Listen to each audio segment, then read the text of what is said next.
to another episode of India Diary by Anjali Menon. Of course, first up, I have to say a very, very happy Onam to every one of you who has a part of their heart that belongs to Kerala, right? Or you have been associated with a Malayali and therefore you know what Onam is all about.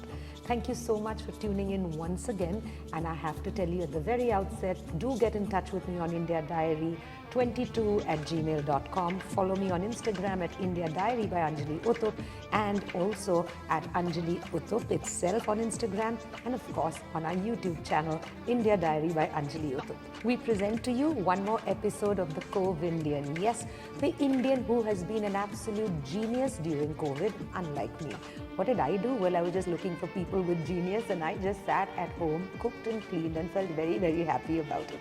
Today we have with us somebody who is extremely talented, and my God, her repertoire has taken her from Delhi to Singapore to London, but originally the seed of it all started in our very own Thrissur. Ladies and gentlemen, the lady of the moment, the woman who won my heart because of the title of her book, is none other than Anjana Menon, who wrote Onam in a Nightie. Hi, Anjana. Hi, Anjali. Thank you so much for having me. My God, this was like the entire universe was conspiring to bring us together, and I can't tell you how excited I am. I mean, like, I still get goosebumps thinking about the way it all happened. Yeah. So let me tell you, I mean, I think you know parts of it. So the way it really happened for me was I saw an Instagram post by my cousin Radhika, and she was reading Onam in a Nightie, okay? And I take a screenshot of it, and I'm like, oh my God, I have to get this book. And I'm like, this book sounds so much like the column that I used to write in the Deccan Chronicle, and I had an article saying, you know, welcome to Nightie land. That's right. Yes, and then, you know, fast forward, I'm reading this book, getting a little depressed that it's getting over and stuff like that. Aww. Then DC Books calls me up and says, would you like to be a host for the book reading and the book launch of Anjana Menon's Onam in a Nightie? And I'm like, yeah, sure. And then due to miscommunication, of course, that didn't happen. Right. And out of nowhere, my inbox in FB Messenger starts going ping, ping, ping, ping, ping. And who is it but you? I could not get over it. It was just so fabulous. So thank you so much for being here, Anjana. No, thank you for having me. And the funny thing is this, when DC Books approached me saying, you know, we'd like to do this book conversation with you, I spoke to a couple of friends, and they said, you know, the person that you're going to have the most fun with doing this is Anjali Menon. So I looked you up and I said, okay, let me just get in touch with her and see where it goes. And then you said, gosh, I was trying to reach you, and I said, oh wow. It's just been fabulous. Yeah. So yes, so this book, obviously Onam in a Nightie, written in Kerala, but of course the USP that it was written during COVID. Yeah. What really inspired you to write this book? So, you know, there's the story about the book, which is that I hadn't planned it as a book. And I've mentioned it in the, you know, forward in the preface, that I started this as Facebook posts because I'd come down to Kerala, and those were the days where, you know, the Kerala government wanted you to do a room quarantine where you couldn't even have like an eyeball to eyeball look with your parents, right? Yes. Just in case Corona jumps from my eyeball to theirs. So anyway, so I was quarantined and stuck in this room, and by then, you know, I'd already been through this lockdown period in Delhi. I'd OD'd on Netflix and Amazon Prime and read, and I'd really nothing to do except sit cooped up in my room. So I started putting them as Facebook posts. And I'm one of those creatures who gets 3 likes on a good day and no like on a bad day. Oh God. Right? And then suddenly I started getting a lot of likes for these posts, and I started getting messages saying, when is tomorrow's post? What happened to you today? Did the cops come calling? What about the health worker? And I thought, oh wow, this is something like new and exciting. Yeah. And then of course, friends who are, you know, smarter and wiser than me called me up and said, just stop putting them as posts. They're hilarious. This is material for a book. And that's when I started taking it seriously. And I then, of course, kept it as a private journal. And when it reached like, I think 20,000 words or something of, you know, my everyday experiences with Kerala and kind of all of Kerala unraveling itself to me in this new light, I then sent it to a publisher who pretty much accepted it, you know, I think in 2 or 3 days, and said, here's your contract. Wow. And there I had a book that I hadn't planned. So for people who don't really know Kerala, don't live in Kerala, you think it's just the land of, you know, Kathakali dancers and greenery and lakes and things like that. But actually Kerala is an emotion. And I have to say that with a lot of pride, not only because I'm half Malayali, but because it's a city or it's a state that's grown on me. And it's grown on me, well, obviously I don't have a choice because I live here, but you could also be really sad living in a place. But when you grow with a place, you start realizing there's so many good things about this particular part of the country. Of course, we were slammed from having 0 cases during the beginning of Corona to the highest cases in India, and that's because we reported most of what was happening in our state. Accurately. Accurately, yes. So, though you do have your roots in Thrissur, and you have your family home there and Appa and Amma there, and you're staying there and coming around all the time to, find places in and around Thrissur, how was it for you to actually come down from the high and mighty Delhi to Thrissur and go around the Roundana and then suddenly say, hey, my God, this place is like heaven? So, it was a revelation because my expectations, to be honest, were so low. Mostly because, my idea of Kerala was the idea of my growing up years, right, with my grandparents who, unfortunately are no more. So my sense or idea of Kerala was, I think, trapped in a bit of childhood nostalgia. And my adult Which could experience be a little frightening, no? Childhood nostalgia. It was very pleasant for me because we were indulged, my parents No, were not very about strict. the indulgent, but even my childhood memories of Kottayam are frightening, where the Minnamini was more bright and beautiful than the filament of the bulb. Yes, exactly. Did you have that feeling? Yeah. So, everything was just so vivid and visually stunning, Yes. right? And that's not my experience of Kerala as an adult. Okay. When I would visit my parents for 8 or 10 days, it would always be about visiting all the octogenarian relatives because that's de rigueur. And, you run around and you shop for a few things and then, those days, like 6 days, 8 days, they're over. So I've never really discovered Kerala. I've never really felt connected because those were really short trips. And so I think staying here for longer during COVID released me from that trap of childhood. I could see Kerala as an adult and find that there's a lot of excitement and a palpable sense of community which you will only get to experience if you live here longer. That's true. That is 100% true. Yeah. So I would say it was a liberating experience. It was an eye opener that my idea that I'm really only a big city girl, it was kind of turned on its head.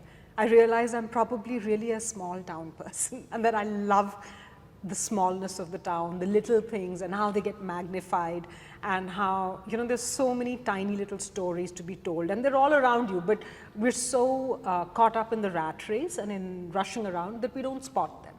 Yeah, so that's the one thing when I first moved to Cochin, people used to tell me that, oh my God, where is Cochin on the map of India? And I agree with this small best part of the world. The best part of the world, the Kerala. But I also say is that, we have small towns which have now become like literally on the brink of becoming metropolitan towns. Yeah. And even though there are small towns with small nuances and small gestures and small nostalgia, the mind of these small towns is really big city. Because if you look at the infrastructure in the smallest town of Kerala, you're talking very urban. Yeah. And actually there is no rural. There is no rural, it's a mix of urban and rural anywhere you travel in Kerala, yes. That's right. So you really felt happy with what you saw and what you felt coming from the big cities, the biggest cities in the world, Singapore, London, Delhi, and then Thrissur, oh my God. So I think, what it was is that, all these cities that you described are really busy cities, right? And the life that I've experienced in these cities is really as a hardcore professional. Yes. And very much a part of the rat race. Much as, we all hate saying that we are part of the rat race, that is the brutal truth. And so I think COVID kind of imposed a new reality on us, that there is an alternative way to live and that it doesn't have to be about the rat race. And I think it took me quarantining in my room in this house to realize that, hey, this is a lovely life too. Yes. That, taking it in slow living has its merits and I don't have to run around helter-skelter all the time trying to do something. And in some ways, it was magical because the stories were coming to me. And all my life as a reporter, I've traveled the world seeking stories. Oh my God, this feels like The Alchemist, doesn't it? It's just under your pillow. Yeah. So it was very liberating, to be frank, Yeah. and very unexpected in an extremely pleasant way. So, I mean, I've read this book maybe twice already, and I still go through chapters of it because I really love it. And I'll talk about that in a moment. But Anjana, other than just portraying Kerala as an emotion and talking about such wonderful things in this book, I do feel somewhere inadvertently you've made a huge political statement. Because you have pitted Kerala, because obviously you can't say Thrissur, but you're putting Kerala on the same platform as Delhi, Singapore and London. And when you have made small commentary about how the health worker would come and check on you, or are you crazy? I'm not going to be waiting for a cop, my friendly, to call me in any other state. You're actually talking about a political stance, which is obviously something you've been brutally exposed to in other parts of the world, which you've not seen here. So has someone ever commented about the fact that this could also be like a political statement in a very sweet, nice way? Well, people have found the comparisons interesting and honest. And when I was writing it, it was really something that came very naturally, because even for me, the comparisons were very stark and very stunning.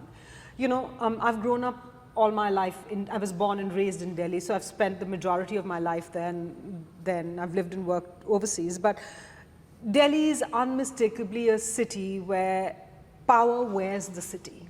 Yep, Right? I get you. And Kerala, you know, so power is an agency to get things done or to avoid things. And it's really a function of who you know in the system and how you can make it work for you or against you because you don't know enough people.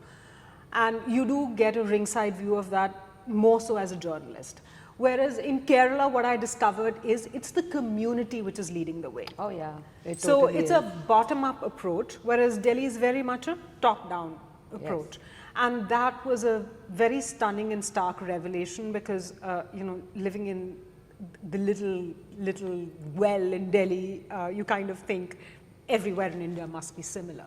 And I discovered that no, there is this incredible power of the people and the sense of community that exists in Kerala.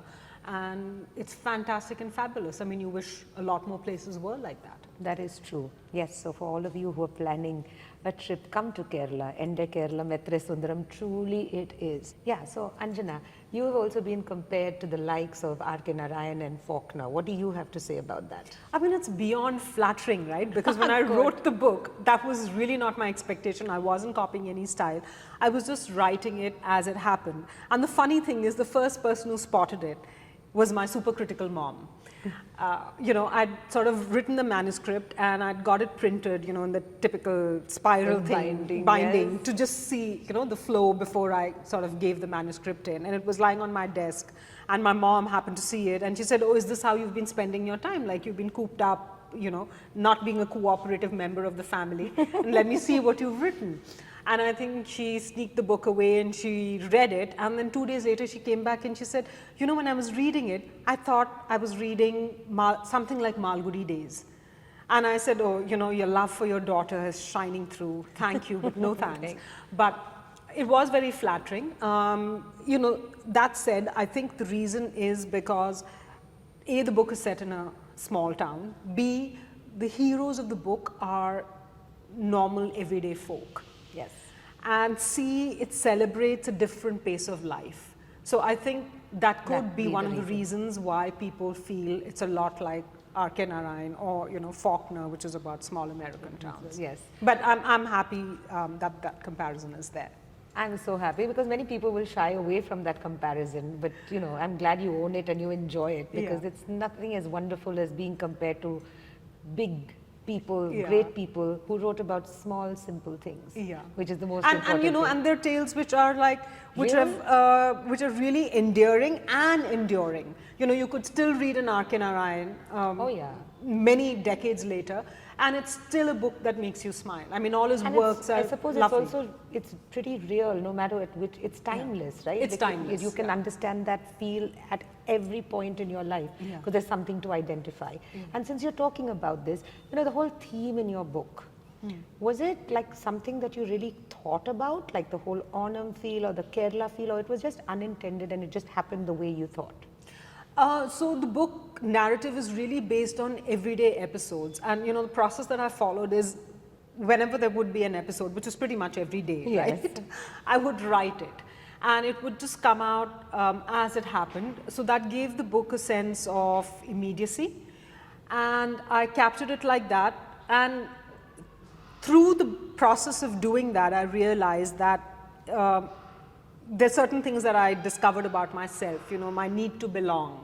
Oh yes, it's such a big need, huh? Yeah, I mean, we want to belong all the time, Of right? course. Like whether it's college, you want to belong to a certain group, whether it's an office, whether it's in a city, in a town, either which way. So me wanting to belong to Kerala or belong to that,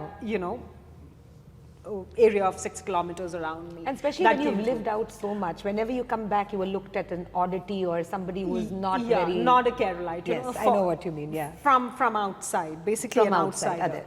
So I think that came through, but I hadn't intended it that way. But there is some merit in the saying that that writing reflects the mind of the author. Oh yes.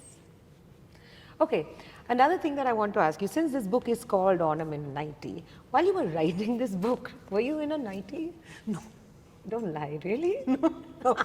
But I sort of was, witness to mom floating around in a nightie and a lot of other people around me who were floating around in nighties, including my cousin. But no, I think I was mostly in pajamas like everybody was during Okay. COVID. So is it the nightie your go-to dress by any chance? No, not yet. Okay. So I came, when I first moved into Cochin, and I used to say, my God, nightie land, and I'm like, I don't know how people have a bath and change back into a nightie and go to the shop and go. Till one fine day, I myself was in a nightie after a bath and I walked to a shop in it. With a dupatta, without a dupatta? Without dupatta. Without dupatta. Oh my God, you aced it. I aced it. I even had a torte in my head because my hair was wet. And somebody actually took a photograph of that and I posted it, I think, on Facebook, and I said, Fabulous. you cannot be part of this God's own country and community without somewhere Slipping into a nightie. Yeah, and it just usurps you. Yeah. It's like an emotion. I mean, you didn't wear a nightie? And another thing that we all do over here when we wear a nightie is we hitch it up like a lungi. That's right. And I thought I would never do that in my life. And there I am watering the plants, cutting the onions, taking a phone call, doing a Zoom with it all hitched up. So yes, and for all of you who've not yet read the book, I just want to read out not parts of the book that I'm going to leave to Anjana, or rather I'm going to just leave it to you to do. But there are some amazing little anecdotes. One, of course, is the good cop and how she calls him the friendly. Yeah. Yeah. Then there is this whole...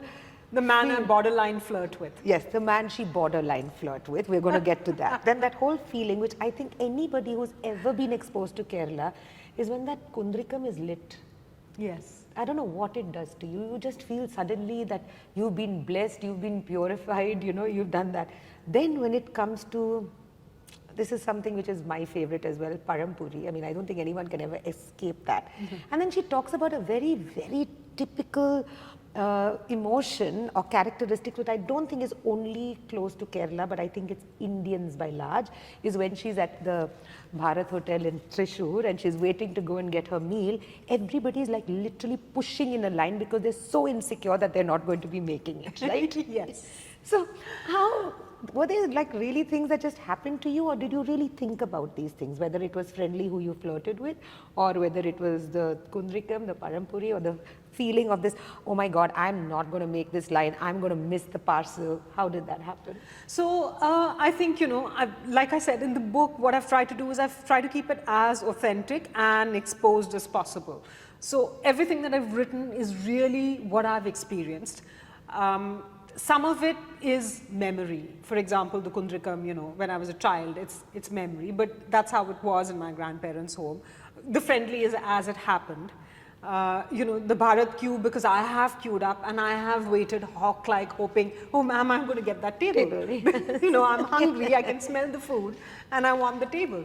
So I think the book is as authentic as I could hope for it to be. I've tried to do that as a writer. I've tried to keep it as honest as possible. So you've done a lot of things to write and recount all your experiences, and you put it down into this book.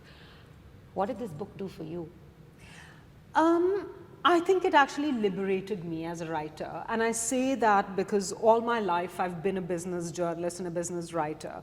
And, I've been a slave to style guides. Yes, right? I can understand that. I've worked in organizations where they would correct me saying, if I wrote the economy grew, they would say economies don't grow, trees grow, economies expand. Correct that immediately, right? So I've grown up as a writer, having all of those strictures in place and not really writing what I wanted, but writing to a style guide. This book liberated me because I wrote what I wanted in the way I wanted to write it. And it also helped me discover more about myself and my idea of belonging. So I think this book set me free. And I also feel that this book did something else for you, and that was get you involved with the Kerala Tourism Development Board, right? Yes, that was actually happenstance. So, I was introduced to them by someone and I sent the book saying, I've written a book about Kerala, and I didn't really have any expectations except I said, I've written this book about Kerala and I'd like for you to see it. And everybody there loved the book so much because they said it's sort of, Kerala is a visually rich state. And the book is also rich in terms of descriptions. And they felt that it captures the nuanced part of Kerala, which a tourist doesn't necessarily see. That's true. And so they loved the book, and they did, a lot of work around the book, including series of tiny films based on me reading portions from the book called Readings on Kerala, which they felt actually captures the essence of Kerala, the sheer delight. That's true. So we are now going to show you those snippets, and we're going to come back with a lot more between Anjana and me. Between the field and the bus stop was the pond, fed by a rivulet shallow enough for children to play in. Here I would halt for longer, peering at fish and tadpoles. This would almost always be accompanied by a plea for the torta, the rough cotton washcloth my grandmother kept with her so I could net the tadpoles. When I got bored with that, I would tell her I wanted to catch a helicopter, my nickname for dragonflies, spinning around in the afternoon heat. I rarely saw any in Delhi, but Kerala has 175 varieties of them, and many had made the pond their home. The dragonflies were a treat to watch, hovering, their wings flapping ever so slightly, lifting vertically and moving backwards and forwards in a constant dance. As I chased them, their bodies stiff as a stick, balancing their wings which shone like gossamer, the sunlight would make them iridescent, like a stained glass window in flight.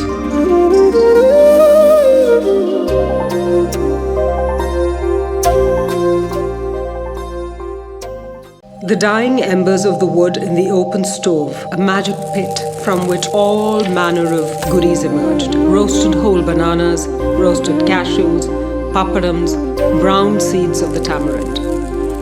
The cook would retrieve the roasted foodstuff from the embers and place them on fresh banana leaves. Bananas were a favorite. We would wait for it to cool slightly, dusting off the light grey ash that had settled on the skins before peeling them. Then we would plop it into our mouths, blowing out to cool our cheeks, warmed by the heat of the roasted pulp sticking to our teeth. The stuff with the longer shelf life we would put into little paper cones to keep for munching later. And when it was time to signal the day had ended for the household, a fat pinch of frankincense would be thrown into the embers, which would hiss and spew white trellises that would waft slowly through the air. The soothing smell of the frankincense was used to erase the pungency of the day.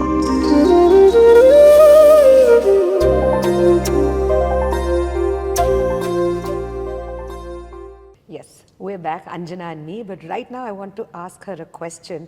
And I think when I say this name, most of the people watching this are going to say, oh my God. But yes, Shashi Tharoor described your book as full of humor, but not at the cost of others, right? Was it hard to find this balance in an age of such big extremes? Not really, because I think I don't take myself too seriously as a person. That's good.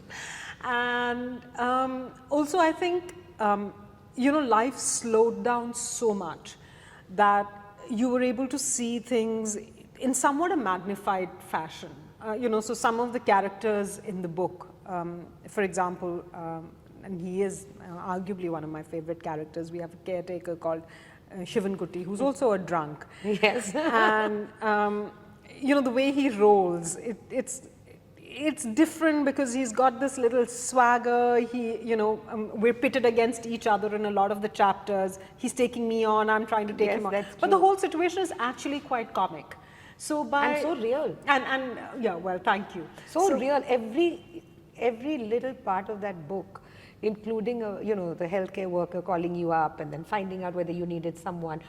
The kodugu part of it, oh my God, the mosquitoes, like literally you can hear them singing in your ears when you're reading that because it's very real. Yeah. So you've not really tried to, you know, run it down like by saying, oh God, Kerala is so bad, it's full of mosquitoes or something like that, or make it so romantic that it's like nothing. It's a perfect blend, as Mr. Tharoor has said, and really real. Yeah, so, you know, I think by keeping it real and by just observing and just writing it as you observe, I think the comic element emerges. So partly my, you know, career as a journalist, I think paid off because I was just writing it as is.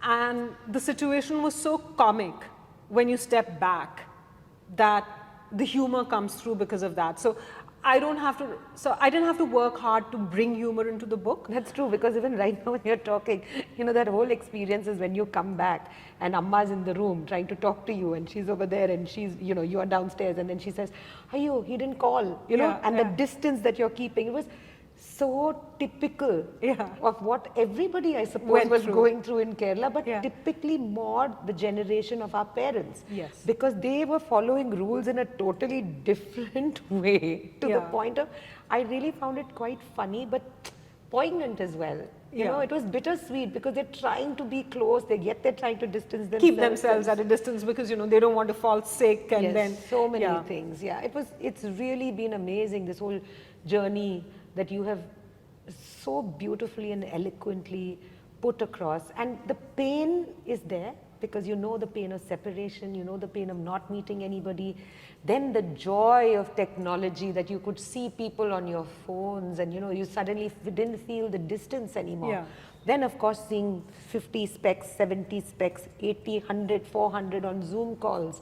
But life went on. And you still found the beauty in Thrissur, or you found it in Kerala, or in simple things, right? Yeah, so I think the book really just celebrates the simple things in life because, you know, ultimately I think when you look back, you underestimate the value or the joy that small things can bring. Yes. And in some ways the book celebrates the joy of small things. It is, truly it does. And I hope all of you do get yourself a copy of Onam in a Nightie. We're going to go into a rapid fire round and I don't want to sound like anybody else, but yeah, this is something I want to ask her. And no. All right, Anjana, we have a little twist to this tale, and for all of you out there, if you listen to all the questions that I'm going to be asking Anjana, and more importantly, listen to her answers, then I'm going to talk to you about one question, and if you answer that right, you're in for a surprise. You're ready for this? So you know what you're going in for. You're going in for a rapid fire round, and I dare say I sound like Karan Johar in this rapid fire, but I'm not that edgy. No, I'm not. Most of these rapid fire round questions have been curated by both of us without realizing in which order they're going to come. So I'm going to be nice and I could be, well, let's see. Saucy. Both of us going to be saucy is a bit difficult, but we're going to try that. Okay. All right. So what is your favorite sadhya dish? Avial, made by my mom. Yeah? Oh, I love avial as well. Okay. And what is your favorite travel destination? Japan. Do you like to go there alone? I have actually been there alone. I know, I didn't and I've mean it spent like- you know, more than 10 days alone, and I loved it. Really? Yes, amazing place. Yeah, but what I wanted you to say was not exactly what you said. Oh, no, it's, yeah, well, you wanted me to say it's like a nice romantic destination. Yes, that's right. Yeah. Tell me, in these 2 years of COVID that you've been here at home, how many Kalyanam Alochanas did you get? None, zero. Really? I'm totally not popular, yeah. So sad, don't be silly, really. Yes. Oh my God. What is your favorite outfit?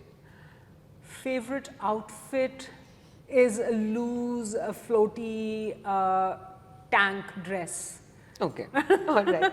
Something like a you know, uber modern maxi, I would say. That's right. Or nightie. What is the one thing you really dread? One thing I really dread is poor health. Okay, that's true. I think that's something we all dread, and I hope none of us have to face it, honestly speaking. If you were not a writer, what would you be? I would like to think an artist, Like, as in what kind? you know, painting or something like that. And for all of you who don't know, other than writing and now writing a book and everything else, she's also doing fabulous pottery, right? Well, I'm trying. Yes. It sounds so exciting, really, really. There will be a little, little link at the end of this program so that you will know exactly if you're around Thrissur and you're interested in pottery, we'll tell you the place to go. Oh, yes, absolutely. Yeah. Okay. Anjana, what is your favorite song ever? Favorite song ever? Yeah. Aaj fir jeene ki tamanna hai. Oh my God, even I love it. I feel like just going around Yeah. doing that whole Wahida Rahman feel, no? It's no, just there's something to that song. It is. Which resonates. Yes, it's just, yeah, I just want to get up and live once again, right? Yeah. If you could go back in time, who would you want to be? Which author would you like to be? Oh my God, that's such a long list, right? You know, why not R.K. Narayan? Because he wrote so well. Well, why not Charles Dickens? I think Emily Bronte, maybe even, you know, Twain's writing style. I mean, the list is way, way too long. I'm just too ambitious and greedy. And if you met one of them, what would be the first question you'd ask them? What would be the first question I would ask them? Yeah. If you met Can one I of- die and join you in heaven? Lovely. What is your favorite color?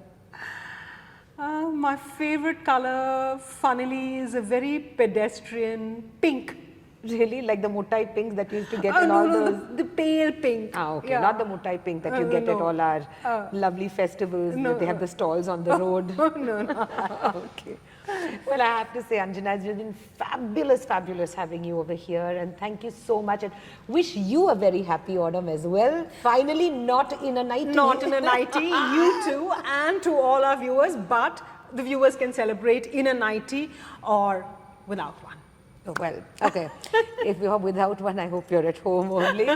Okay, you just need to tell me what is Anjana's favorite color, and remember to send your answers to my inbox on my Instagram account at Anjali Uthup or at India Diary by Anjali Uthup. And if your answer is right, we have a special prize coming up for you. Thank you so much for watching. We support Sunny Kidney Foundation, a one-stop destination where we are going to help you make people around you feel well. Because as Anjana says, there's nothing as horrible as ill health. And if you, God forbid, have anyone in your family who's dealing with it, remember Sunny Kidney Foundation will help deal with it a little better. Thank you so much for watching, and stay tuned for more on India Diary. But now, bye-bye from Anjali and Anjana. Thank you so much. And happy Onam. Happy.